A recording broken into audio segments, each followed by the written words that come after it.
Good afternoon. Thank you all for coming out this afternoon to this press conference. Joined again today, as usual, by Dr. Joe Cantor. He'll be speaking to you in a few minutes. We've got quite a bit to go over, and today the National Governors Association is having its winter meeting. It's a virtual meeting, and that's what I've been doing, and I've got to get back to it relatively soon, but we're going to get through this presentation. Dr. Cantor will make his presentation, and of course, I'll take a few questions at the end. I'll start with an update on the winter weather response and recovery, then move to the COVID update, and finally give a preview of the executive budget presentation that will happen tomorrow at the Joint Legislative Committee on the Budget. Last weekend, as you know, I traveled to Shreveport on Saturday, met with local leaders from there in Bossier and elsewhere across North Louisiana on the needs that they still have following the extreme winter weather. The good news is that power has been restored to all but about 100 accounts, and those aren't in the Shreveport-Bossier area. Those are primarily over in the Catahoula area. But there remains a lot of work to be done around water systems. I can tell you that the National Guard has 1,949 guardsmen in support of emergency operations. About half of those are working COVID missions. The other half are working winter weather missions. They have distributed, as of now, more than 2.2 million liters of water. We currently have 12 weather-related water outages. These are water systems that are out that are affecting about 24,000 people, and then 8 of those are community water systems. We also have weather-related boil advisories. 218 of those remain in place, and we have about 600,000 residents across the state of Louisiana who are impacted by the boil water advisories. Already 170 water systems have had their storm-related boil water advisories lifted. We do sadly have an additional death to report that's attributable to the winter weather. It was a 61-year-old male in Caddo Parish who died from exposure. I think the coroner in Caddo Parish confirmed that death yesterday and that it was related to the storm. The Department of Children and Family Services received federal approval for automatic SNAP benefit replacements for 3 parishes. Those are Avoyelles, Red River, and Sabine, where more than 50% of the SNAP households lost power for more than 24 hours because of those winter storms. This waiver is going to allow households to receive replacement of 45% of February SNAP benefits as a result of the power outages. Benefits will be available this Saturday, February the 27th, for those individuals. All other SNAP clients who lost power for more than 24 hours and lost food purchased with SNAP benefits as a result can request replacement benefits individually. They'll have to verify their loss from the power companies, and then DCFS will send more mass text messages out and communicate with all of those individuals as to how they might access these benefits. The deadline to request SNAP replacement benefits has been extended to March the 10th. I think I'll shift to COVID now. Today we're reporting 779 cases on 55,753 tests. Very sadly, we're also reporting 33 new deaths, which brings the total number of deaths to 9,561. I knew it had been a very, very long time since I reported 0 deaths, so I went back this morning to take a look at that. I think it was March the 22nd of 2020 was the last time that we had a 24-hour report that had 0. And so I'm really looking forward to getting back to that. Hopefully that day will come soon, especially if we can keep things moving in the right direction. They are moving in the right direction at presently. The most recent positivity number for the state is 5% for the week. That's about a third of what it was 6 weeks ago. Consequently, we have about a third of the number of people in our hospitals as we had 6 weeks ago, too. Cases are down, deaths are declining, but still, today, 33. I mean, that's a lot. We still have some work to do there.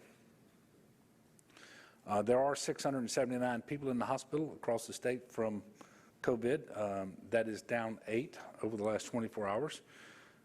We have 100 of those individuals who are on mechanical ventilators, and that's down 2. So our trends are looking positive. We were seeing a tremendous decrease in testing as a result of the Mardi Gras and the winter storms, but just over the last 3 days, we have reported more than 100,000 tests. And so our visibility into what's actually happening in Louisiana appears to be improving over the last few days. We hope that that continues. But we won't get to the numbers we had in January when more than 900,000 individuals tested. We have administered more than 925,000 doses of vaccine, and that includes 593,576 series being initiated, and 332,415 of those complete. We now have 2,062 enrolled providers across the state of Louisiana partnering with us.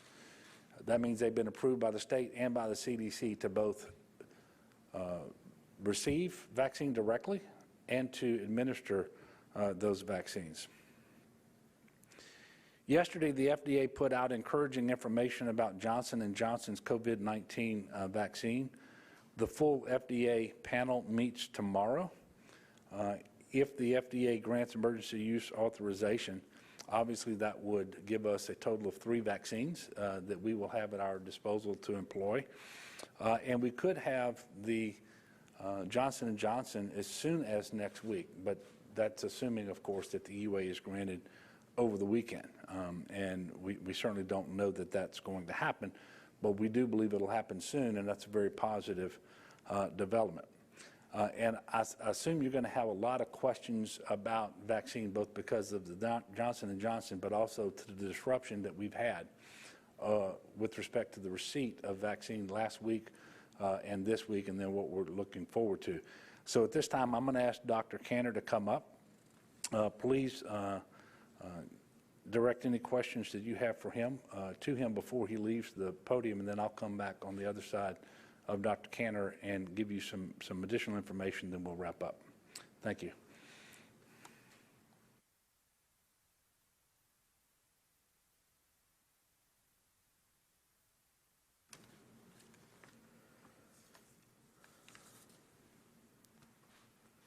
Thank you, Governor. Thank you for your leadership. Good afternoon, everyone. It's a pleasure to be able to share some good news on a couple of different fronts with you today. So before I get to that, I do want to ask everyone who's listening that due to the disruptions in the supply of blood, donated blood with the storm, we have a critical need for blood across the state. So I'd like to ask everyone out there if they would be so kind as to consider donating blood. And if you happen to have type O blood, I'll ask you twice to do it. But we could use a lot of blood across the state. Our hospitals are asking that we put this message out there. So consider it. You can do it if you've done it in the past. It's easy to do. It's pretty safe. And you can look online for a blood center near you. You can call 211. It should be pretty easy to find a place to donate. Thanks for considering that. So let's get on to some good news. As the governor had mentioned, there's a high likelihood that we could have some more vaccine, particularly the Johnson & Johnson variety, very, very soon. So the timeline is as such. Yesterday morning, the FDA released their own review of the Johnson & Johnson trial data, along with some other documents prepared by the company in advance of the VRBPAC committee. That's the Vaccines and Related Biological Product Advisory Committee. It's a committee of the FDA meeting tomorrow, as the governor mentioned, to consider recommending emergency use authorization of the Johnson & Johnson vaccine. If they make that recommendation, then the leadership of the FDA will consider that. Based on what we know about this vaccine, based on the information that was released publicly yesterday, we anticipate that it's going to be authorized, but we don't want to get ahead of the horse on that. If that authorization is made, then the CDC Advisory Committee on Immunization Practices will then meet and consider more granular recommendations about how the vaccine might be best used and any other considerations to be aware of. If all of that happens, if all of those dominoes line up appropriately, we could be receiving Johnson & Johnson vaccine, as the governor said, as early as next week, which is very, very exciting for us for a number of reasons, and I want to go through these. Number one, this vaccine is significantly easier to use. Firstly, because it's a one-dose series, one and done, one shot and you're done. Don't have to come back, don't have to coordinate, one shot and you're done, which is something that we don't have with the vaccines now. The other reason why this will be great for us is the vaccine is a hardier vaccine. It's easier to transport, it's easier to store, it doesn't require ultra cold, it lives longer in a regular fridge and freezer. So it's going to be a lot easier to move this vaccine out into the field, to do events with it, do small community strike teams. And we've done a number of the smaller events already, but have been logistically quite complicated. This will ease that process considerably. And the last reason is this is additional doses coming to the state, if all those things line up, above and beyond what we're already getting with Pfizer and Moderna. And we have been told to, this is an unconfirmed number, but we have been told to anticipate that if FDA authorizes and if the CDC ACIP committee puts out their recs, we've been told to anticipate about 37,000 to 38,000 doses the first week, which is a considerable number for us. So all of that is really, really encouraging to us. What we know about the Johnson & Johnson vaccine so far is that just like Pfizer and Moderna, it's a very safe and highly efficacious vaccine. It has the benefit of being tried, not just in the US, but there were big arms of the trials, and these were about 40,000 people in the stage 3 Johnson & Johnson trial, split pretty evenly between the US, Latin America, including Brazil, which is important because there's a variant of concern out there, and South Africa. So a very, very broad breadth of subjects, a little bit different from the other trials, from the other vaccines that we've had. Protection after this vaccine ramps up gradually. At 14 days afterwards, you have very, very good protection. And at 28 days, you have a little bit even better protection. At 28 days and going forward, 0 deaths and 0 hospitalizations in the vaccinated arm of that trial. So to put that in other words, this vaccine does exactly what we want when we get vaccinated, which is protect yourself against serious complications and death. That's why we're getting vaccinated. And this vaccine, as shown in the trials, and again, the FDA is going to review this in a public fashion tomorrow, and then the CDC as well, highly, highly efficacious. So very, very exciting news for us. What it means for people of Louisiana is it's going to be easier to access vaccine. There'll be more vaccine out there. We'll be able to do events. We'll be able to supply providers that we haven't been able to supply yet because of supply constraints. And logistically, again, with a one-and-done shot, it's that much easier. So I'm really, really excited about this vaccine. This is a good day for us if the FDA authorizes and if the CDC makes the recommendations that we think they're going to make. We'll all be paying very close attention, and those meetings are all public. They all get streamed online, so this is a very transparent process. I will say the data that continues to come in on the existing 2 vaccines, the Pfizer and the Moderna, excuse me, continues to be very encouraging data. The best data we're getting right now actually comes from Israel, and the reason is twofold. Threefold, really. Relatively small population country. They got a ton of doses from Pfizer. They have a lot of doses from Pfizer. They've been able to vaccinate about 50% of the country right now. And not only do they have a unified health system, they've had electronic health records going back 20 years. So they have a lot of good data to mine. And they just published a good study in the New England Journal of Medicine, essentially confirming what the Pfizer trial data confirmed, which is that upwards of 94, 95% of the population that gets vaccinated are protected from COVID. And they're seeing a commiserate decrease in the amount of circulating virus that's out there in the country, which again, we are slowly building an evidence base to hopefully prove that these vaccines not only protect someone from getting sick, but also reduce transmission. We haven't proven it yet, but the evidence base is mounting, and this Israel data is really, really encouraging on that. A number of pregnant women have been in those experiences, in those data sets in Israel. Pfizer is now doing a specific study on pregnancy.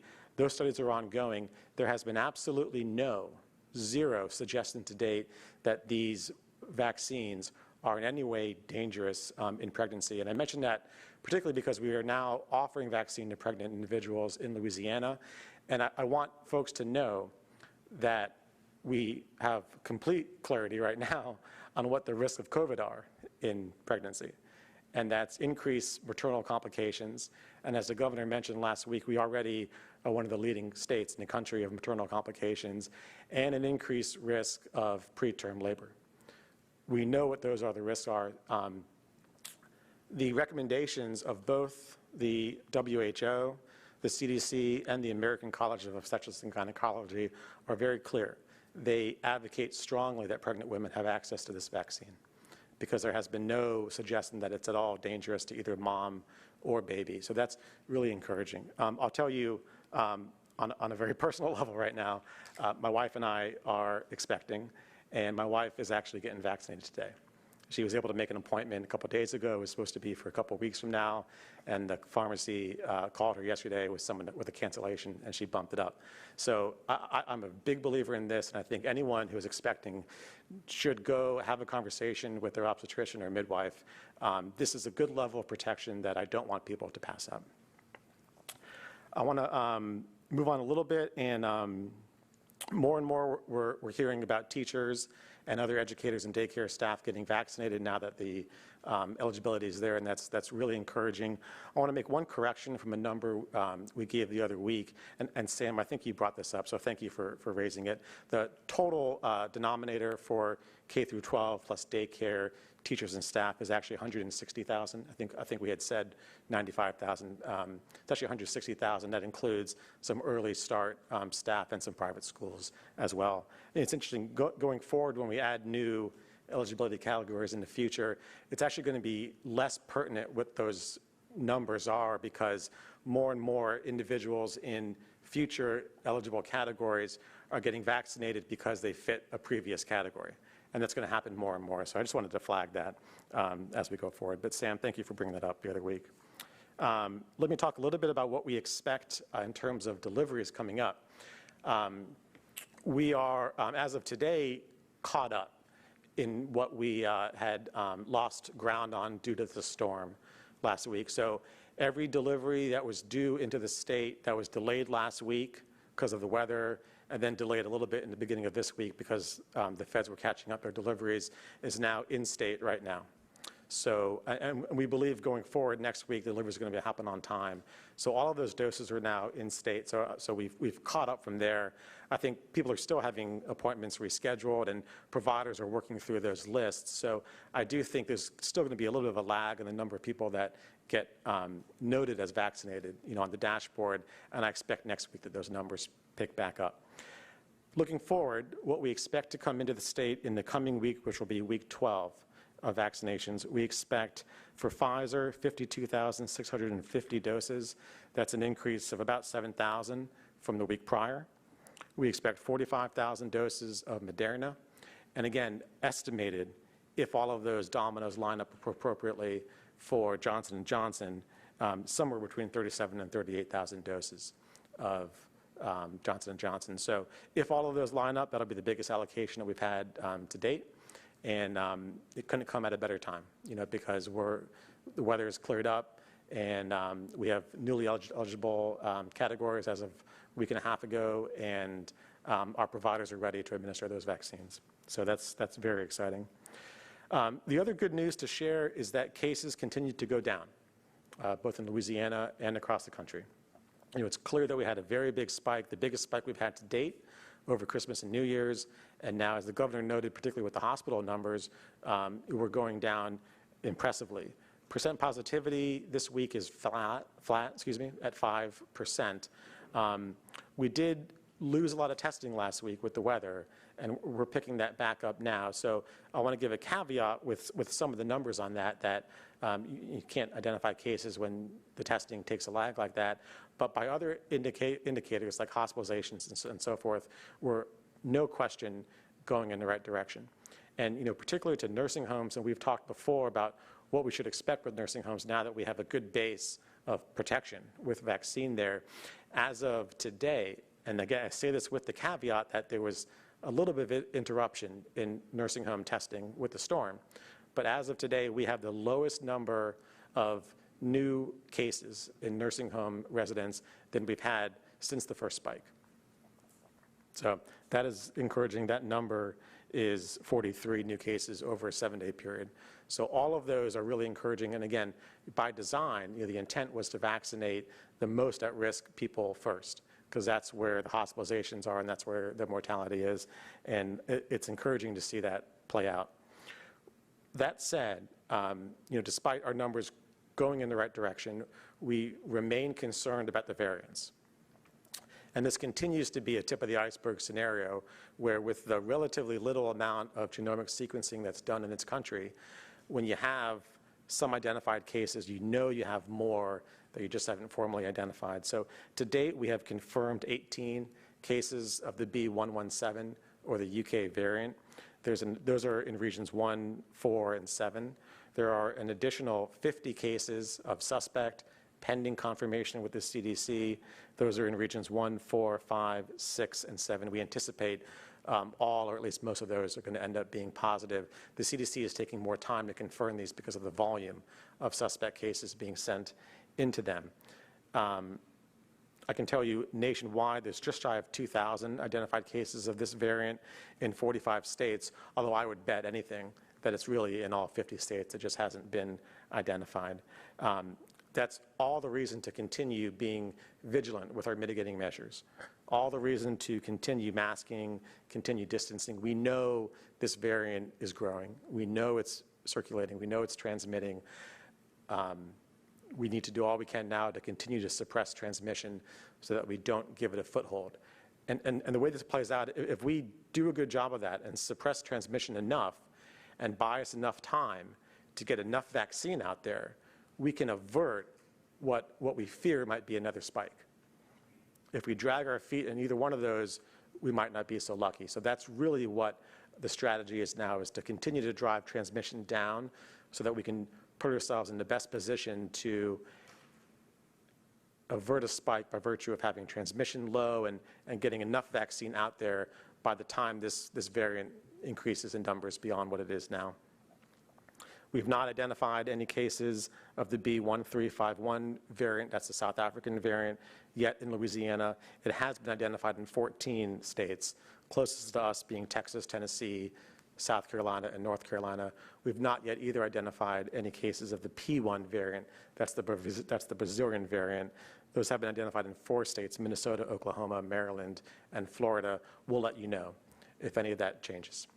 So again, very encouraged about the Johnson & Johnson vaccine, very encouraged by the continued progress that everyone in the state is making at reducing transmission and recovering from a very damaging spike over Christmas and New Year's. And I'd like to ask people to keep it up. It's been good work. So with that, I'd be happy to take any questions. Sam? It seems like a lot of people are, even though it's effective, the Johnson & Johnson vaccine, a lot of people may be wanting to hold off until they can get the more efficacious Moderna or Pfizer vaccine. What's your message to people who may think, I'm going to wait around until I can get the better vaccine? Don't do it. That would be a strategic error. Supply of vaccine is still limited. The first chance somebody has to get vaccinated, take that chance. Do not pass up that opportunity. These trials are not apples to apples, and they're not head-to-head trials either. So it's very challenging to compare these trials between each other. What is apparent with this vaccine, again, the FDA is going to confirm this when they meet, I think, tomorrow. But what looks to be apparent is 100% efficacious, the Johnson & Johnson vaccine, at preventing death and preventing serious illness that results in hospitalization. That's what you really care about. I mean, when you get vaccinated, when your family gets vaccinated, when you encourage a loved one that gets vaccinated, that's what you care about. You care about not having to worry about the most feared complications. And that's why this pandemic, that's why this virus has caused such a disruption in our life. It's that we fear for the worst complications. If all it was a mild cold and nothing more, it wouldn't justify the response that we've given. So very good vaccine. Again, one shot is great, and don't pass up the opportunity. If someone has the opportunity to get vaccinated, don't fall in the trap of trying to parse one versus the other. This is a golden opportunity. You might literally pay for that decision with your life. So don't pass up the opportunity. Yeah, Melinda? In terms of the declining numbers, including the steep decline in hospitalizations, what are you attributing that to? Does the vaccine have anything to do with that in your mind, or is it a change in behavior? I mean, what do you attribute it to? Yeah, I think at this point it does with the vaccine. I think it's certainly multifactorial. And, we're coming down from a spike. We've come down from 2 spikes previously. And cases go up, cases spike, and cases come down. And that's, reflective across the country as well. And that's a result, I think, of behavior change and people taking it seriously because they're seeing so many friends and family and other loved ones, being affected by it. I think at this point, today we have about 13% of the state has initiated, at least initiated the vaccine series. And it's not a random 13%. By design, it is a 13% of very high-risk individuals. Nursing home residents, healthcare providers, people of advanced age, people with significant comorbidities, people who are likely to be hospitalized. And at this point, with that level, I think we are beginning to see a reduction in hospitalizations because of who has been vaccinated, who has been protected. Yes, sir? How are the efforts going to get a better idea of demographics for who's getting vaccinated? I know that states that are reporting those demographics are seeing black patients are not getting vaccinated at nearly the rate that white patients are. They're going, okay. I'll tell you, the quality of our data, what we're able to get visibility on, has improved dramatically. And I do need to give a shout out, so to say, to the team at the Office of Public Health, Teresa Sokol, who's our acting state epidemiologist, Lee Mendoza, who runs the Bureau of Health Informatics, and both of their teams have done remarkable. And we're actually one of the leading states in the nation right now in how to get better quality data.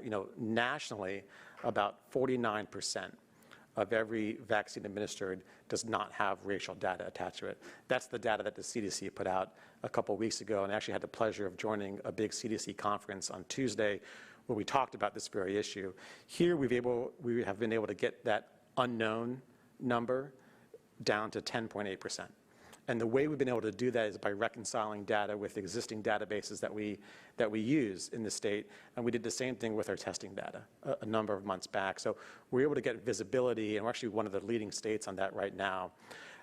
The flip side of that is we have disparities. There's absolutely no question about that. And if you look at the data now, it becomes very clear. And I think those disparities are multifactorial and either related to inequities, health inequities that we know go back decades, if not generations. Everyone on the Louisiana Department of Health and the governor's team is committed to addressing that above really anything else right now. We want every single community in the state to have access to the vaccine and access to the right information so that they feel empowered to avail themselves of it. This is going to be work we have cut out for us going forward, And I think we need everyone's help in this. This is not something that the health department does alone. This is something that we do in partnership with community-based organizations, churches, leaders. We need everyone in the state on this, and that's what I hope happens going forward. Are there any planned initiatives to try to get that disparity fixed? There are, and a lot of these I want to give we're working closely with the COVID Health Equity Task Force, and there'll be significant community organizing events and the media strategy to follow that. I don't want to get too ahead of that right now, but there is a big cornerstone of this work, though, is working in partnership with folks on the ground. Because I know, me as the state health officer or even the health department, this is not something that we can do on ourselves. So we're working really hard to make partnerships now, and that will be what we base this on going forward. Yep. Doctor, when may visitation restrictions and at nursing homes, since we already have a large portion of our seniors having an opportunity to get vaccinated? Yeah, a couple of things on that. They're actually much more relaxed now than people might realize. And if a family doesn't feel like they have visitation access, I think there's probably some communication barrier going on, because the actual rules right now are very, very flexible for indoor visitation and outdoor visitation. There's a lot of ways to visit, particularly now with the case counts, the percent positivity going down.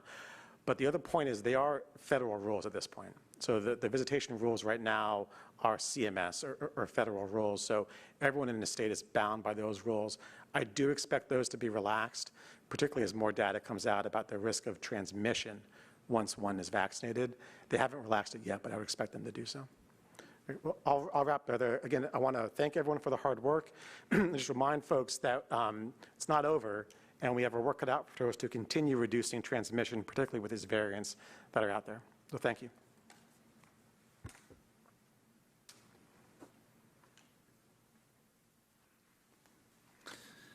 Thank you, Dr. Cantor, and congratulations on the upcoming birth.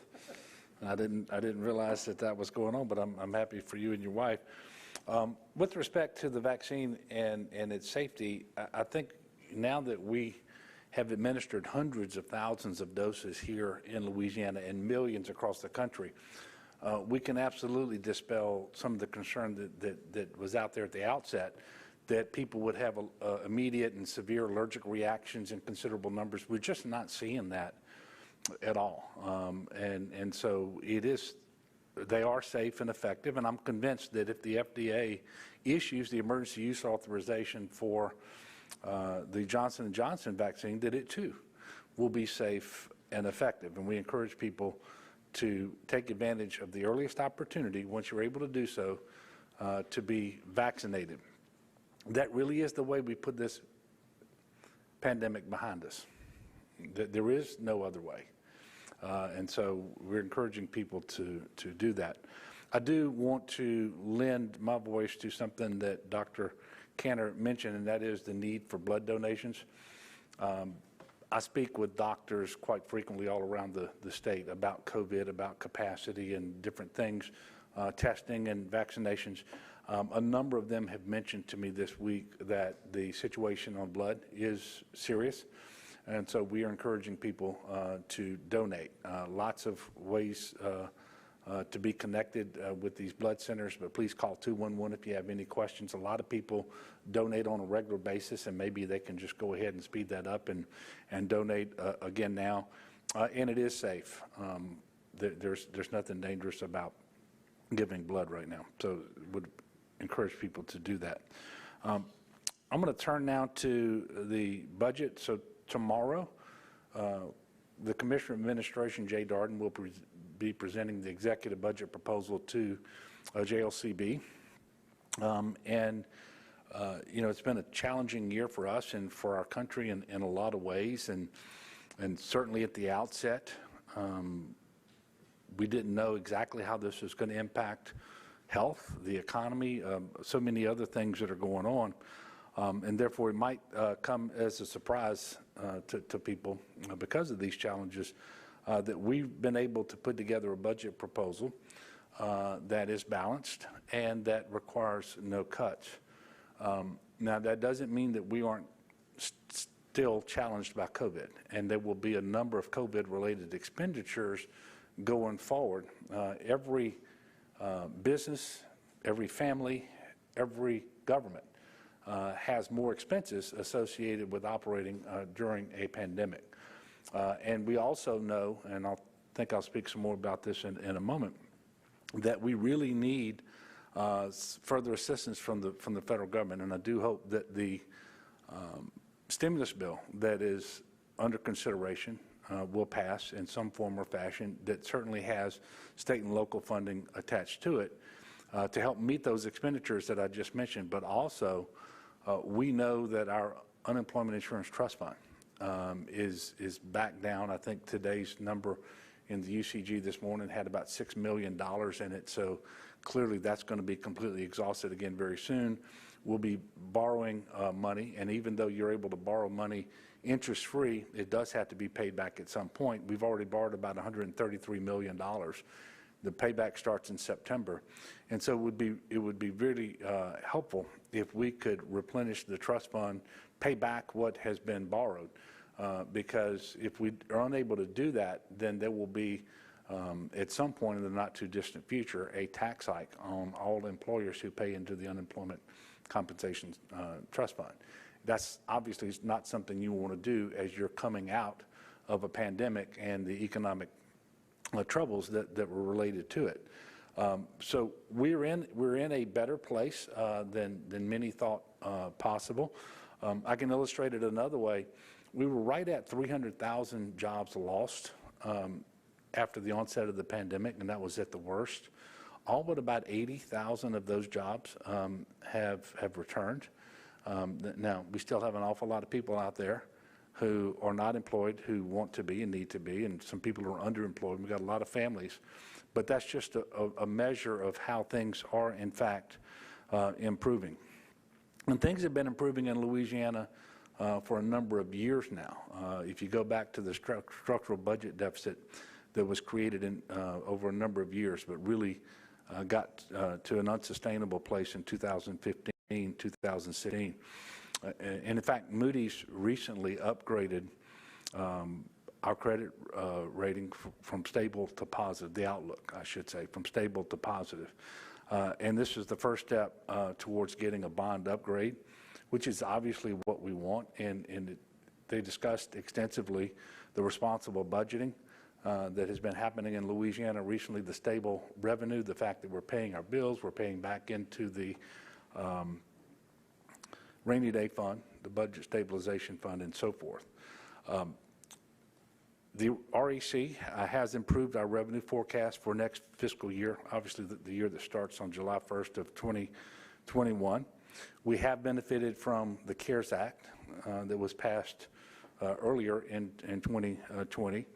And in particular, I will tell you, and this is something that we're very appreciative of, and it started under the Trump administration and has continued under the Biden administration, is an enhanced FMAP.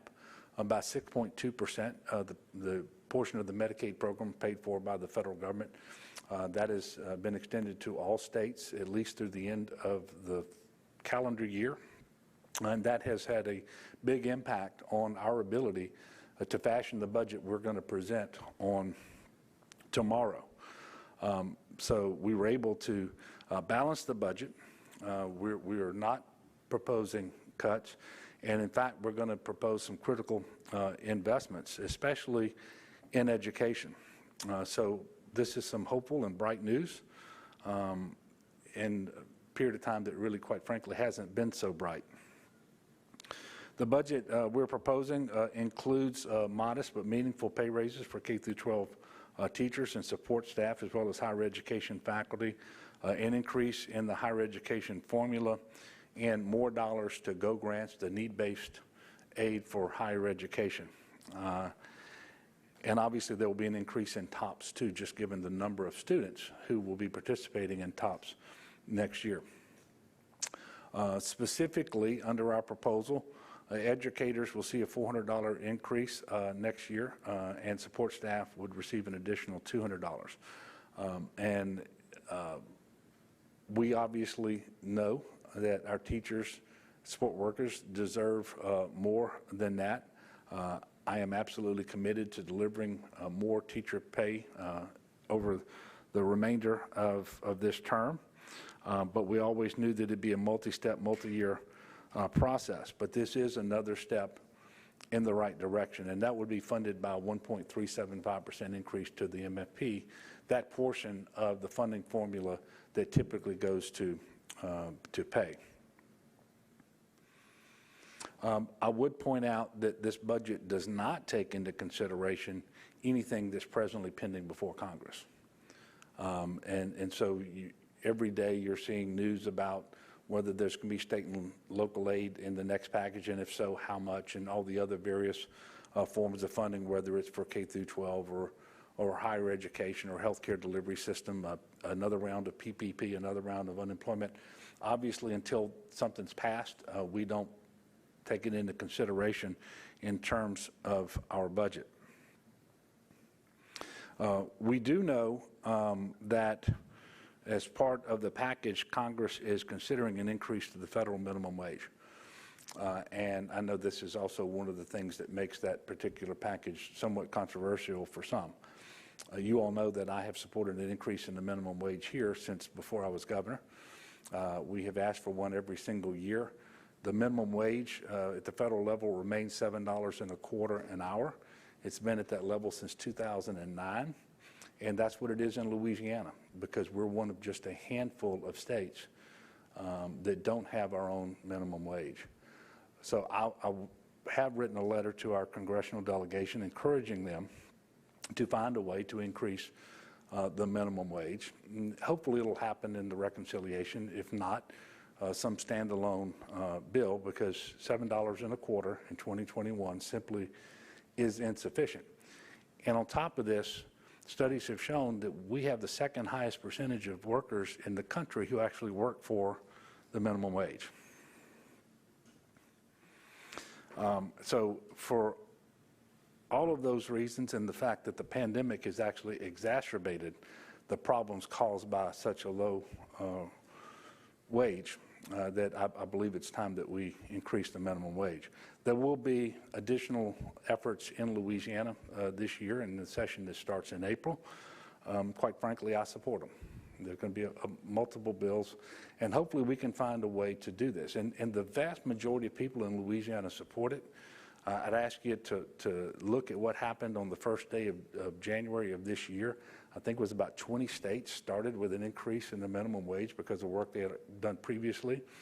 Just last year, at the same time President Trump won the electoral votes in the state of Florida, I think it was 60% of those voters voted in favor of a $15 minimum wage, of course staged out over 4 or 5 steps. So it's something that we need to do. I'm encouraging the congressional delegation to pursue this at the federal level, and I'll continue to support it at the state level as well. Obviously, with respect to the budget proposal, the Commissioner, Jay Darden, will be there tomorrow. There'll be a lot more details there at his presentation, so I'd encourage you all to tune in. But the bottom line is we are in a much, much better place than we thought might be the case. And I want to thank our federal partners, the Trump administration, now the Biden administration, for making that possible. The work that our congressional delegation has done, for the assistance that we have received, and we're going to continue to receive for some time going forward.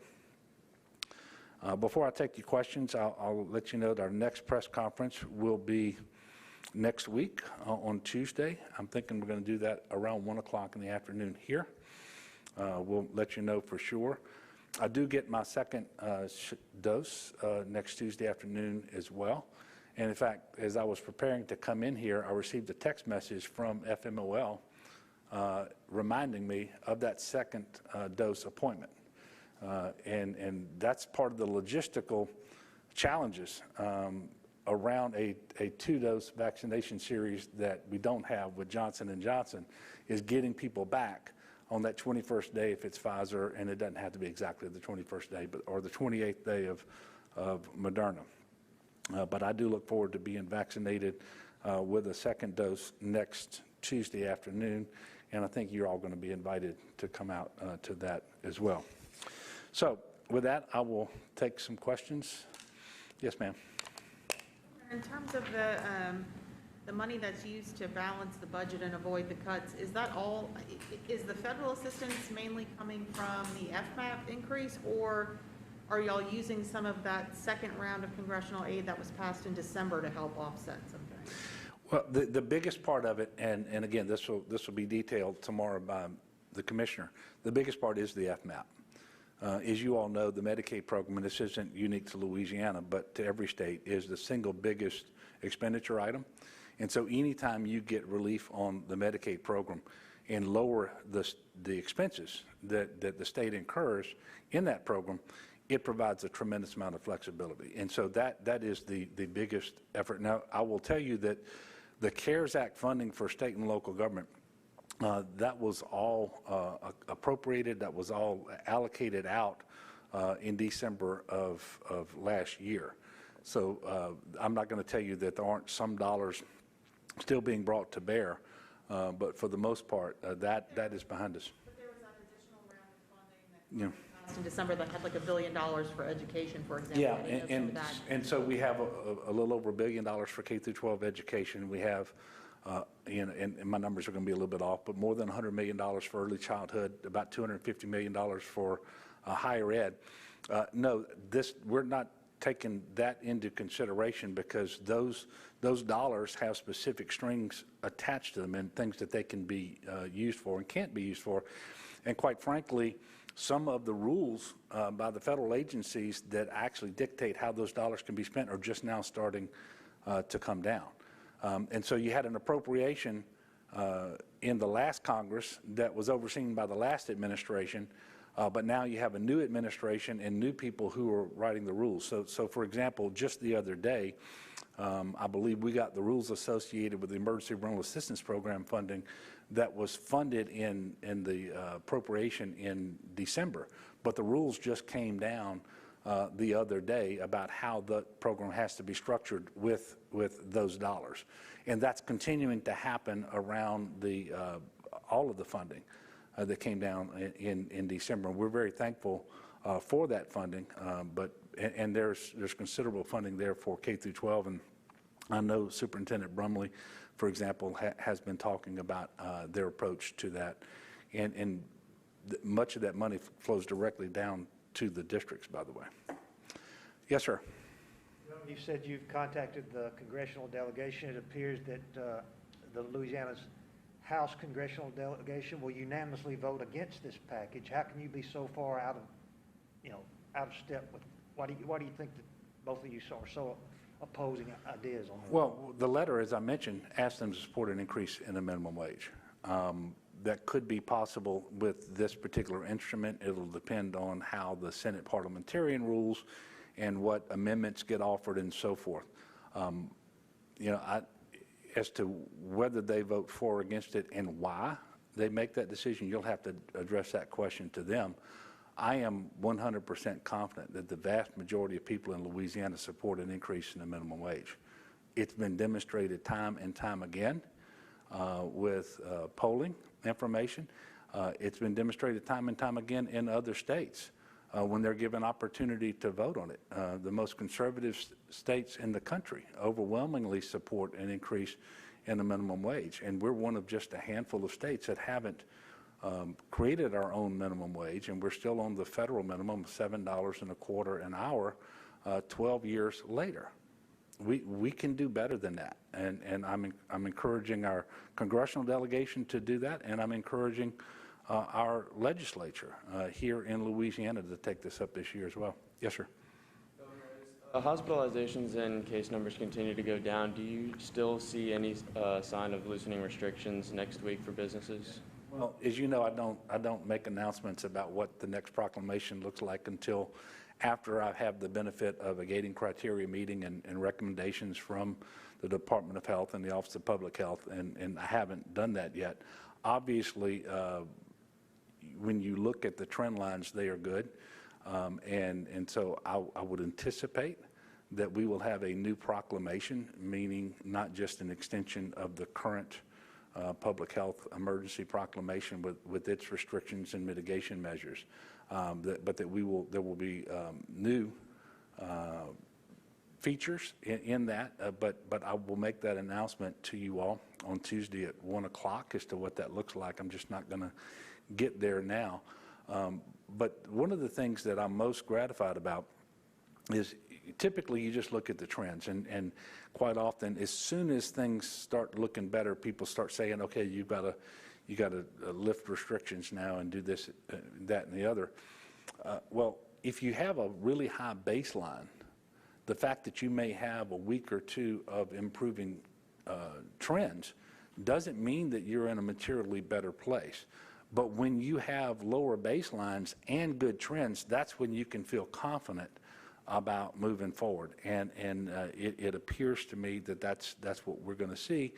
But Dr. Cantor gets the opportunity on Monday of next week, as we always do, to present a very detailed set of data points to inform the decision going forward, and he will follow that up with a recommendation.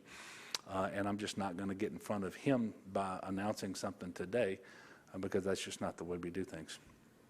Yes, sir. Governor, there's plans for a mass vaccination site at the convention center in New Orleans. You've talked about how the Johnson & Johnson's going to enable more of that because of all the reasons you've laid out. Can you talk about specifically where else in the state? Are you talking with LSU about a Tiger Stadium site or anywhere else in Baton Rouge or any other specific sites that are going to be up and running here in the next few weeks? Yeah, and so we need to be careful when we talk about mass vaccination sites and what's going to happen, what's not going to happen.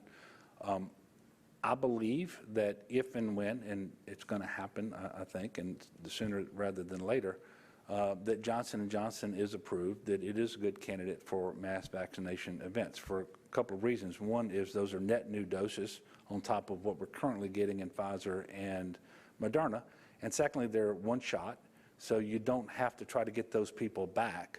And because there's an easier way to store the Johnson & Johnson vaccine as well. But as I stand before you right now, the FDA has not granted an emergency use authorization.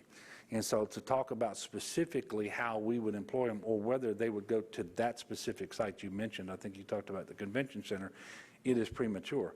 Now, we do anticipate that FEMA is going to, is working with us to create a site in the New Orleans area upon request from the city of New Orleans that flowed through GOSEP to have a mass vaccination site in Louisiana. We don't know yet when that's going to happen.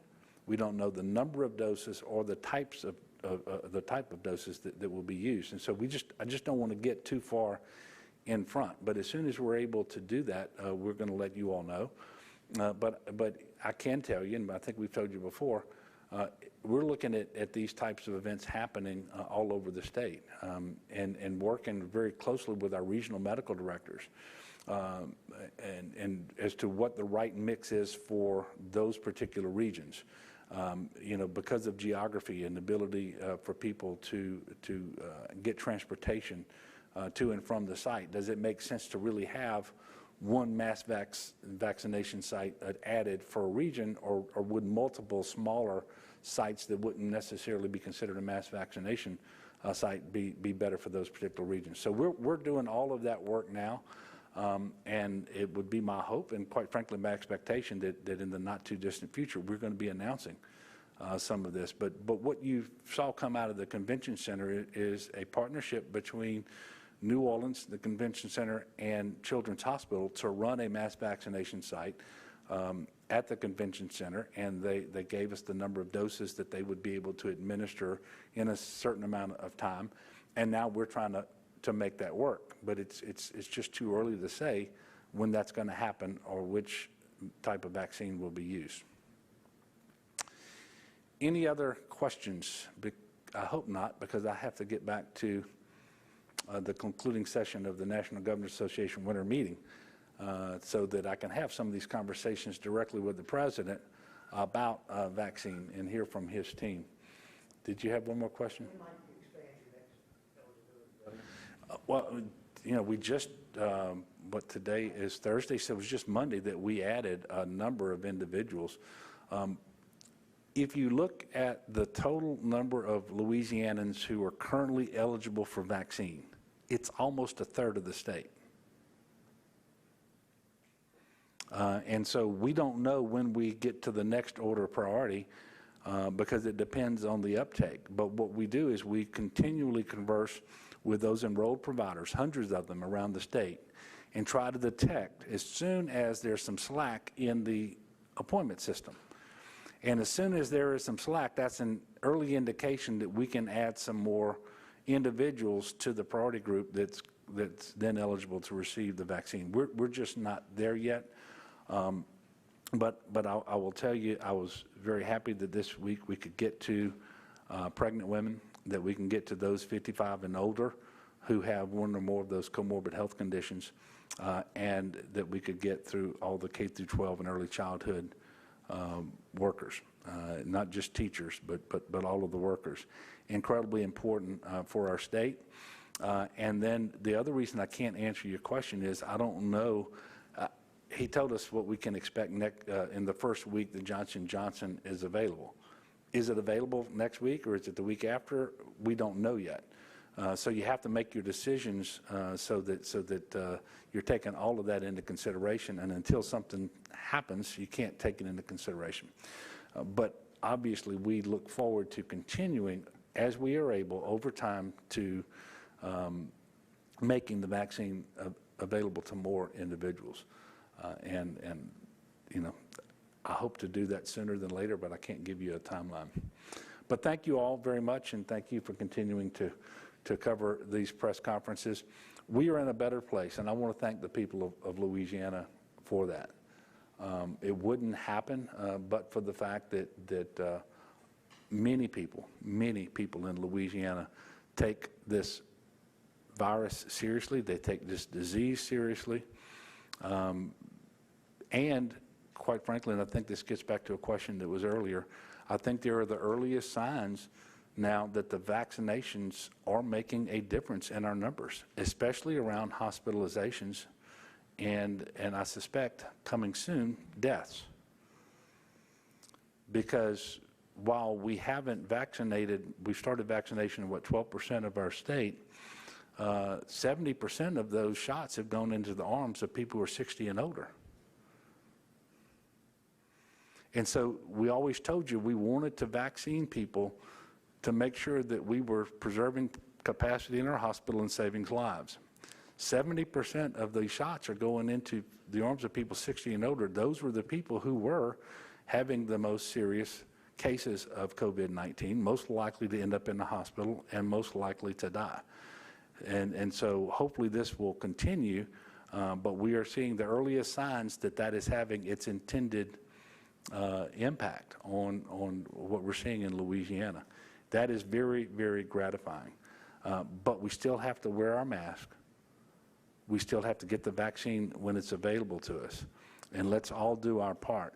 And if we will do that, I am absolutely convinced that sometime midsummer or so, we're going to be in a much, much different and better place with respect to the pandemic. So thank you all, and we will see you on Tuesday. Snowball fights. Thanks, Connie. I think I'll just keep looking for mine. Well, suit yourself. Good luck. Bye, Connie. Great. Now it's snowing. If we don't find